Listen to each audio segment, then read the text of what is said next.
she opened up a counselling clinic, just a regular counselling clinic.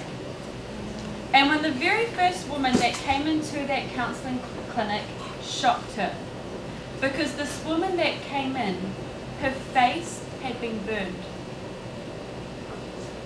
and had been burned by her own husband. And Lee was totally shocked. She didn't ever think that this kind of thing happened, and not here in Korea, her home. She didn't want to send this woman back to her husband. She didn't want to send this woman and her children back to this man. And so she thought, what can I do? There was no shelters at the time. So she borrowed money and she got this woman and her children into a 3-bedroom apartment. But it didn't stop there. In her counselling clinic, more women kept coming to her who had been abused by their husbands. And so against lack of funding, lack of food, no place to shelter them, even against residents, neighbouring residents who didn't want these women there because they felt that these women were disobedient to their husbands. They should just go back home. And therefore they deserved every beating that they ever had. She carried on. And today now, there is 2 main shelters. There's the Yangsan shelter. It is divided into 2 sections. There's the domestic violence section for women and their children. And there's also the sexual violence section for young women who've been sexually abused by their fathers. There's also the Gojo shelter as well, which is the long-term shelter for domestic violence victims. And then there's 26 family group homes. All these women are provided with individual and group counselling, training and assistance for job placements, medical and legal support. And these shelters and these group homes are funded by private donors, fundraisers, and they have some assistance by local government, but it's not much. Okay, so I'm just going to talk a little bit now about domestic violence in Korea. And I bring this up because when I first came to Korea back in September, I walked around and I saw these happy families, and we know that Korea is very much into their families. It's a lot stronger than what it is like, at least back home for me. In 2007, the United Nations did a report about domestic violence here in Korea. And it reported that 1 in 6 married households in Korea experience physical violence. So that's 1 in 6 families. In 1997, Korea brought out 2 laws, the Punishment Act and the Protection Act, and that was to unite the government, the police, the courts, shelters, counsellors, in order to protect these women. But there's still some problems. One thing that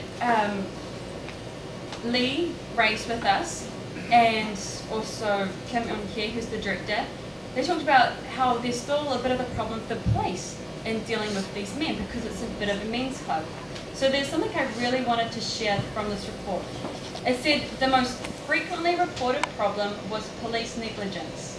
Because of the sexist views of the police in the early stages of these acts, the police often arrived on the scene and left saying family problems should be left to the family.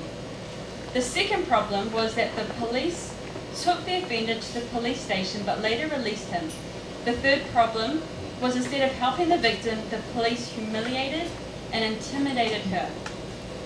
One situation entailed a son who went to the police to report his mother having severely beaten by his father, who injured her pancreas.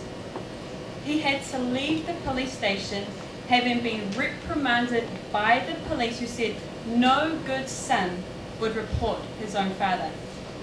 This is back in 2007. Okay, just another short story here. Now this here is the late actress Cha Jin-sil. Now she was, before she passed away, an actress here in Korea and a model.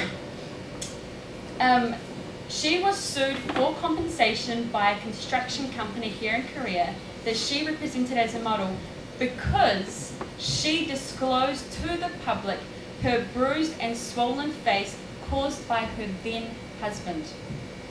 The High Court ruled in favour of her, and back in 2009, so not that long ago, June 4th, 2009, the Supreme Court of Korea overturned that ruling, favouring the construction company instead. So she was sued because she dared to show her bruises from her husband. Okay, I'm going to take it back now to the shelter and to the women that we're helping out tonight. As of this year, the government has instituted a new law, and she's going to pick this year, which means that 90% of the women are not eligible for welfare. So 90% of these women who come into the shelter, who leave behind their homes, who have nothing, are no longer entitled to welfare money. So they have no money for food and for clothing. This is because their names are on home ownership with their husbands. So I'm just going to finish now.